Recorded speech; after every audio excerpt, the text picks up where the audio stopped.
All right, viewers, with the early days of the new year now past, Washington's decision to pursue a regime change in Venezuela, culminating in the capture of President Nicolás Maduro in the early hours of January 3rd, marks a moment that is likely to be studied by defense analysts and historians alike. Now, according to U.S. military briefings, the operation carried out by the U.S. relied on a layered and highly integrated air package involving more than 150 aircraft launched from multiple bases across the Western Hemisphere. The air plan combined stealth fighters, long-range bombers, electronic warfare platforms, intelligence and surveillance aircraft, along with airborne command and control system and special operation helicopters. In fact, fifth-generation fighters were used to establish air dominance and suppress air defenses, while electronic attack aircraft targeted radar and communications network in Venezuela.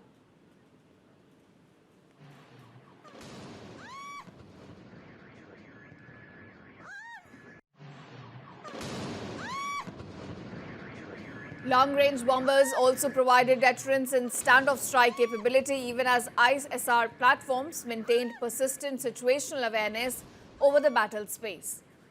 Now, viewers, equally critical were airborne command and control aircraft, coordinating operations across air, sea and ground, ensuring uninterrupted connectivity during the mission.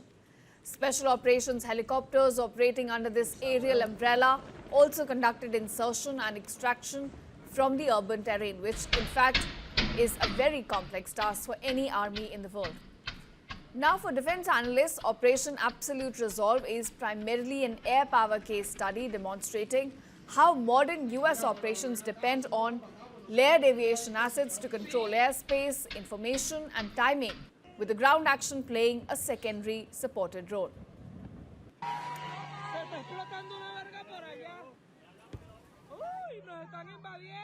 How will the present dispensation in Venezuela? Okay, it has been decapitated, but the regime is there, the Maduro regime, the leftist regime, the socialist regime, which is one big objective of Trump to take out. So that regime remains, as well as the Venezuelan army remains, right?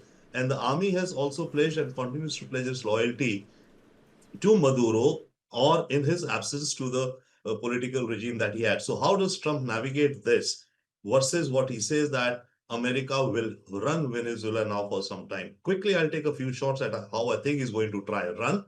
One is, of course, a blockade so that no weapons. What's going to happen to him? For me, this is a Manuel Noriega 2.0. And as things go to happen, it was on the 3rd of January that he was also picked up and he's still languishing in American jail from Panama.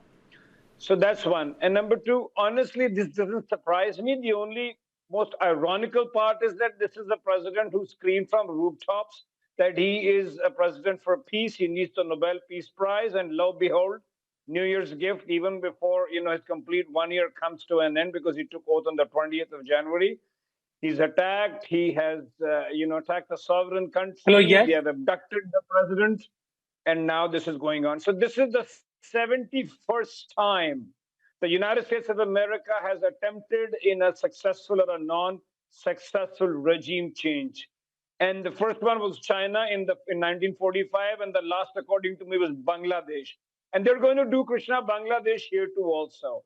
Like Muhammad Yunus was implanted, they're going to bring, as a matter of time, Maria Corona Machado, the Nobel Prize winner. She's, they've cozied up with her. She's in Norway.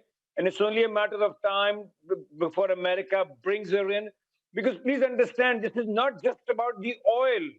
Oil is a part of it. Of course, the 303 billion barrels of oil matter. But this is not just oil is not the elephant. There's a dragon in the room too. This is China. America has been miffed by what China did when it came to tariffs. China controls 80% of the rare earth. And that's where America was helpless, because I think they were caught napping. They left Afghanistan and now they realized of rare earth, in which America has such a big paucity. You cannot create, telephones. You cannot create space equipment. You cannot create electric cars. So this is a lot more than just oil, because Caribbean is America's backyard. First and foremost thing, the ExxonMobil was given license by Guyana in 1999. They started exploring the oil fields in 2008. By 2018, they were producing commercial production of oil.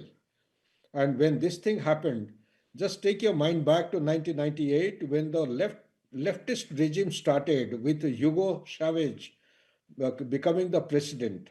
It carried on. 20 years back, America asked Venezuela for the oil fields. Venezuela declined. It said that it is a sovereign nation. But there are many things which have happened. I'll come straight to 2018. 2018 is a very important milestone when Maduro, who became president in 2013, after Chavez passed away, he made a very public announcement.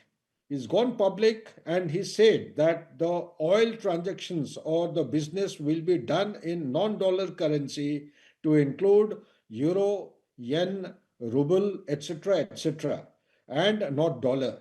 That perhaps, to my understanding, and if I join the dots correctly, is something which pricked Donald Trump. And this, incidentally, is not a plan which has been made after he came to power in 2025 or in his tenure 2.0. He started thinking about it from 2017 and carried on and on. Why? Why did he do this? He did this because of two, three things. First and foremost thing, Venezuela, in some manner or the other, it formalized a kind of some sort of or claimed its dominance on the Equispa. Equispa is that area where you have large number of oil fields and Exxon is operating along with other American company. When America tried for the second or third time, again Venezuela asserted that no, this is a sovereign right of Venezuela.